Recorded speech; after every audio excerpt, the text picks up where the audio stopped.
Perkenalkan, nama saya Rahai Sotal Aisyah. Saya dari program studi bimbingan dan konseling. Saya dari Universitas Cendrawasih. Halo, selamat pagi. Perkenalkan Sinjat. Perkenalkan, nama saya Primusol, biasa dipanggil Profesor Naku. Asal kampus saya Universitas Cendrawasih Jayapura. Fakultas Ilmu Pendidikan dan Keguruan. Jurusan Bimbingan Konseling. Terima kasih sekian.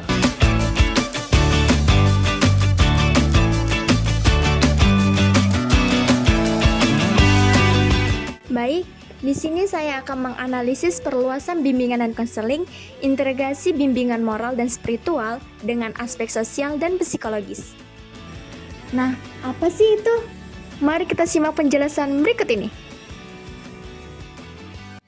Oke teman-teman, di sini kita akan membahas tentang analisis perluasan bimbingan dan konseling, integrasi bimbingan moral dan spiritual dengan aspek sosial dan psikologis. Pentingnya integrasi bimbingan moral, spiritual, sosial, dan psikologis. Perkembangan pribadi yang utuh membantu individu menemukan nilai hidup, keseimbangan emosional, serta panduan etika dan moral dalam berperlukan keseimbangan spiritual dan psikologis. Dengan membangunkan aspek moral dan spiritual, konseling dapat memberikan nilai yang lebih dalam serta membantu individu mengatasi dilema etis atau kritis spiritual, keterampilan sosial, dan adaptasi. Bimbingan ini memberikan keterampilan untuk hidup berdampingan secara harmonis dan menghadapi tekanan sosial. Konsep dasar integrasi bimbingan. Bimbingan moral mengingatkan pemahaman individu mengenai nilai-nilai etika yang baik serta membentuk sikap moral yang positif. Bimbingan spiritual membantu individu mengenal tujuan hidup yang lebih tinggi dan hubungan mereka dengan Tuhan atau kepercayaan spiritual lainnya. Aspek sosial memberikan keterampilan integrasi dan cara beradaptasi dengan lingkungan sosial secara harmonis. Aspek psikologis membantu individu memahami kondisi mental dan emosional, mengatasi stres, dan memperbaiki kesejahteraan emosional. Oke, untuk prosesnya, proses integrasi dalam bimbingan dan konseling, pemahaman awal oleh konselor. Konselor mendalami latar belakang klien, nilai-nilai dan lingkungan sosial, serta kondisi psikologis mereka. Pendekatan bimbingan moral dan spiritual, membangun panduan etika dan spiritual untuk membantu klien mengatasi dilema moral dan menemukan makna hidup.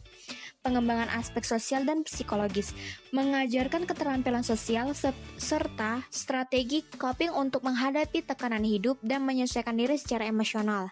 Pendekatan holistik yang berkelanjutan, konselor memfokuskan bimbingan pada tujuan jangka panjang untuk menjaga keseimbangan emosional, spiritual, dan sosial klien. Oke, untuk manfaat integrasi bimbingan dan konseling itu penguatan kesadaran diri. Klien memiliki pemahaman yang lebih dalam tentang diri sendiri dan nilai-nilai yang mereka pegang. Yang kedua, keseimbangan emosional, membantu klien mencapai kedamaian dalam diri dengan panduan moral dan spiritual. Kemudian, hubungan sosial yang lebih baik, meningkatkan keterampilan sosial sehingga klien lebih mudah beradaptasi dan dalam menjalani kehidupan sosialnya. Dan yang terakhir, pola pikir positif, mendorong klien untuk mengembangkan pola pikir yang lebih sehat dan adaptif, membantu mereka mengatasi semua tantangan masalah hidup secara positif. Kemudian, tantangan dalam mengimplementasikan integrasi, perbedaan pandangan nilai.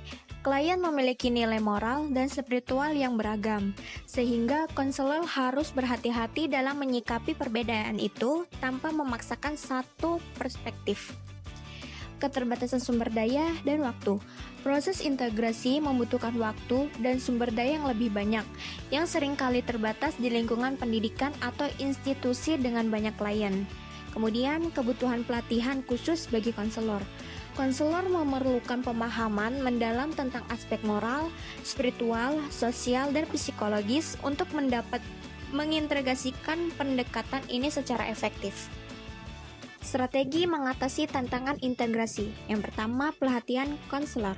Konselor perlu pelatihan khusus agar dapat menguasai bimbingan moral dan spiritual, serta meningkatkan kapasitas mereka dalam memberikan layanan yang holistik. Kemudian, membangun pemahaman multikultural, yaitu konselor diajarkan untuk menerima dan menghormati keberagaman nilai klien, terutama dalam konteks moral dan spiritual. Kemudian, kolaborasi dan dukungan institusi. Institusi pendidikan dan lembaga konseling diharapkan menyediakan dukungan sumber daya yang memadai agar pendekatan ini dapat diterapkan secara optimal.